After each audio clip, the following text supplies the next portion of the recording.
Okay, here's where we are with that. I went online, found a booster cylinder and dual reservoir brake cylinder that I could order to literally to fit this car.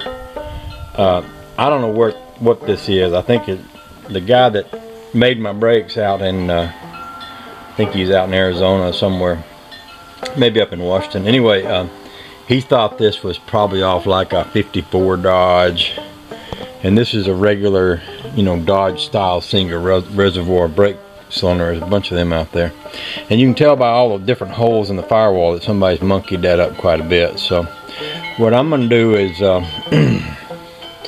put all this in a separate place, kind of box it up in case anybody else ever wants it, and who knows, I might want it someday for a hot rod of some type. And I went ahead and ordered that new one. So what I can do is go ahead and start changing the front wheels brake parts. That's going to involve taking off the shoe brakes, backing plates, the lines, putting on new backing plates and disc and calipers and all that stuff. And it's going to involve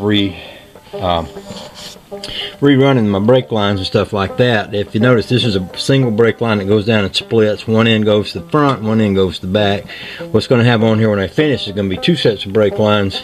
I can still connect it to the front and the back brakes, but there'll be two separate lines, one that runs to the front, one that runs to the back, and that'll probably be different sets of rubber lines. Well, I know that will be going to the wheels because that's all a different type of setup. So I'm going to stick these screws back in up under the firewall just to make sure that they stay in place, and I'll attach the other screws here and here. That way we can kind of hang on to them until we figure out what we're going to need once we get our new one. I'll box up that booster. I don't know if I can send this thing. I don't think I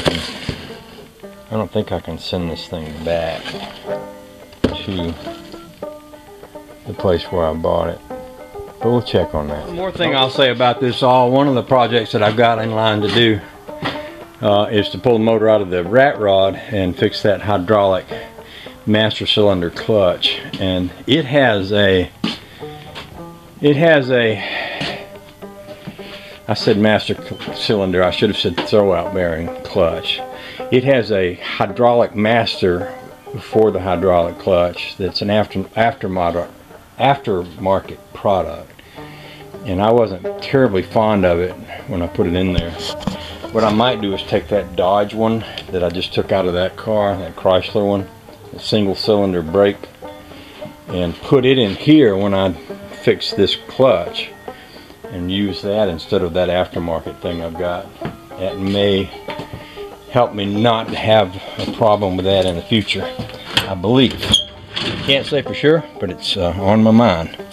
So, with that said, put all my tools away, and then I'm going to get out all my brake parts and go up there and start on the front right wheel, because that was the one that was always locking up first. And we're going to start the process of converting the wheels over to disc.